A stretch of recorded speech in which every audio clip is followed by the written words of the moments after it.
Alors, 3.2.7, le volume de la boule. Premièrement, pourquoi on utilise le mot boule au lieu d'utiliser le mot sphère? En mathématiques, lorsqu'on parle de calculer un volume d'une sphère, c'est-à-dire tout ce qui est à l'intérieur, la quantité de liquide ou la quantité de matière qu'on se retrouve à l'intérieur d'une boule, d'une sphère, en réalité, on utilise le terme boule. Et lorsqu'on parle de la surface, comme l'air, on va utiliser le terme sphère. C'est une petite différence, mais en réalité, une boule c'est une sphère c'est une boule.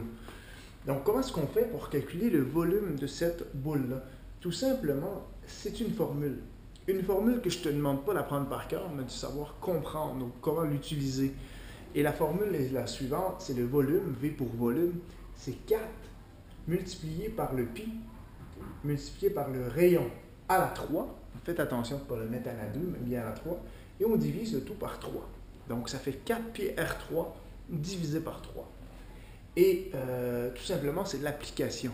On va toujours te donner le rayon, parce que c'est la seule information qu'on peut te donner par rapport à une boule. Et exemple, que si je te donne le rayon qui mesure 13 cm, on va mettre des unités de mesure, et tu dois calculer le volume. Mais juste avant de le calculer, je fais une petite parenthèse, parce que ton rayon ne sera pas toujours placé à l'horizontale. Habituellement, on le place à l'horizontale. Ça se pourrait que ton rayon il soit comme ça, ou ça se pourrait même qu'il soit comme ça ici. Okay? Donc, c'est important, c'est que ça part du centre et ça vient toucher à un côté de la sphère, donc à la surface. Donc, si notre rayon est 13, pour revenir au problème, et tout ce que j'ai à faire pour calculer le volume, c'est venir remplacer mon rayon dans ma formule, mon rayon, ici, par le chiffre 13. Je n'oublie pas de mettre mon rayon à la 3. Et là, sur ma calculatrice, avant de commencer à faire le problème, c'est sûr que tu vas faire ça d'une traite sur ta calculatrice, mais je te conseille toujours de commencer par tes exposants. Donc, fais 13 à la 3, comment ça donne sur ta calculatrice? Donc, 13 à la 3, quand tu pitonnes ça, ça te donne 2197. C'est normal que ça ait grossi beaucoup parce que c'est quand même à la 3. Donc, c'est 13 fois 13 fois 13. Donc, ça grossit quand même très, très rapidement. Et après ça, mais de manière à ne pas te tromper, peut-être tu peux y aller par étage. 4 fois pi fois 2997. Tu fais ça sur ta calculatrice, ça te donne 27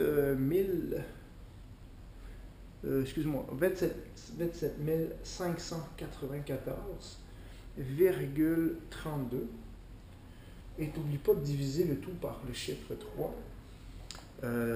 Et tu fais ça encore une fois sur ta calculatrice. Puis tu obtiens 9198,11. Et les unités de mesure, c'est des centimètres cubes, puisqu'on travaillait en termes de centimètres. Et lorsqu'on calcule un volume, l'unité finale sera toujours à la 3, qui sera toujours des centimètres cubes. Même si on est dans une sphère, c'est juste une appellation. Le cube ne veut pas dire la figure. Okay? Donc, c'est l'appellation pour les unités de volume.